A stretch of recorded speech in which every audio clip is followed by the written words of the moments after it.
Hey, what's up guys? How's it going? So we're going to be doing a walk around and review of the 2019 Hyundai Kona Electric. It's a new car that aims to compete with its Model Y before it's even out, and I think it's great to see Hyundai offering something in this space. So we'll be doing an outside walk around, an inside tour, and taking this on a drive. Before we get into it, please smash that like button and subscribe if you want to see more car reviews. I do take requests, so feel free to comment them down below. Before we get to the review, I just want to give a huge shout out to Hyundai in Carson, California for letting me drive and review this car. They have a bunch of cars in stock at great deals, so check them out, linked in the description below to see their website, inventory, and contact information. So to start things off, let's talk numbers, since that's why a lot of people want to go electric. See how far they can go, how fast, how long do they need to wait to recharge, and do it all over again. So this car is powered by a 64 kilowatt hour battery powering the front wheels with a 201 horsepower and 291 pound-feet of torque electric motor. It can go up to 258 miles in a single charge. Charging this car though can be as quick as 54 minutes or as long as 9.5 hours. Please make sure you know what charger you're connected to so that you aren't surprised if this car has been charging for an hour and only gets up to 10% charge. In terms of pricing, we will get to that at the end of the video since there's a little more to that aspect of the car. Going to the exterior, it looks a lot different than a standard Kona, and I like it. The lack of a grille reminds me of the Tesla Model 3, and honestly, if it didn't have the textured front bumper, I think it would look a lot closer to it. There are actually vent slats in the front of the bumper that close depending on the speed of the car in order to reduce aerodynamic drag, and I think it's a very cool feature. Moving on to the side of the car, it has unique aero-designed wheels, and this car comes standard with keyless entry and go, and we'll get to that a little more on the drive. Looking at the back, since this is a subcompact crossover, it does have a lot of cargo room, measuring at 19.2 cubic feet with the seats up and 45.8 cubic feet with the seats folded flat. They're actually really easy to operate, and I had no trouble figuring that out on my own. And to be honest, this is one of the strongest features of this car. There aren't really other cars in this class that's electric. And you know, there's a Chevy Bolt and a Nissan Leaf, but this thing has more range, which is why I really think this is what the Tesla Model Y will be competing with. The main difference I think is that this car overall will be focused on feeling more like a normal car. Going on to the inside of this limited trim car, it does have leather seats and a good amount of front and rear legroom. You get a standard sunroof. I would have liked to see a panoramic roof though, honestly, but this is better than nothing. The main difference between this and the Kona is the gear selector and drive controls, and obviously the fact that it has an electric drivetrain.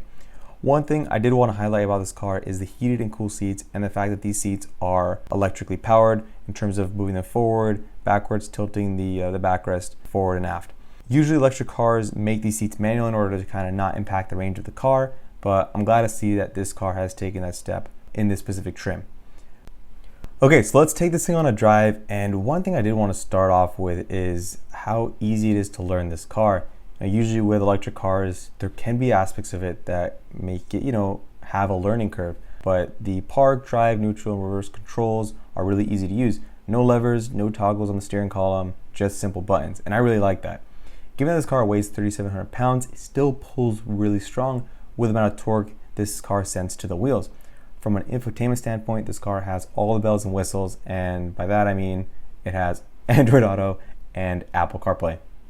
Going on to the paddle shifters on the steering wheel, I learned that this is how you actually adjust how aggressive the generative braking system for the car. From minimal to so much that you don't even need to use the brakes, this car has good range to match your preferences. Regardless of the setting you have though, if you hold the left paddle, it will use regen to slow the car down to a complete stop. Other than that, it is quiet on the inside with the exception of the unique electric car sound that it makes. I do highly recommend testing one of these cars to hear what I'm talking about because I couldn't quite pick it up on my microphones. And if you did not have enough incentive to do so already, at the time of this video, Hyundai is doing a promotion and giving out a $50 gift card to test drive their cars at local dealerships. Click the link down in the description below to go to the website. I'm not being paid to say this. It's honestly just out there for everyone to take advantage of and learn more about what Hyundai has to offer. Okay, so let's get into the pricing of the car since we know it drives well, it looks good, it's got interior features, but there are 3 separate trims, and like I said earlier, I drove the limited trim. The main differences are that the top 2 trims have leather seats as opposed to cloth, and the bottom 2 trims have the smaller 7-inch infotainment screen instead of the 8-inch. It's not a deal breaker in my opinion. I think the limited is the sweet spot given that it has the infotainment system that's decently sized with the leather seats, which are really nice. Now for the pricing. I'll put the prices for each of the trims here in the video, but I highly recommend you contact your local dealer to get pricing. From what I was told, these cars are receiving dealer markups due to the low supply that are being delivered here in the US.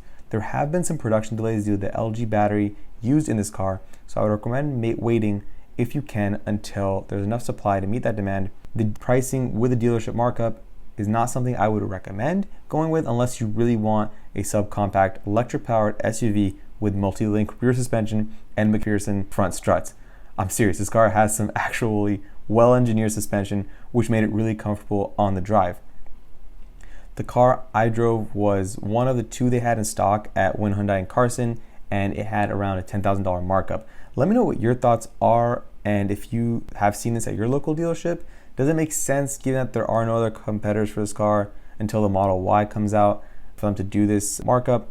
Let me know what you guys think about that. Thumbs up if you're enjoying the video, subscribe if you want to see more, and I will see you guys in the next one. Peace.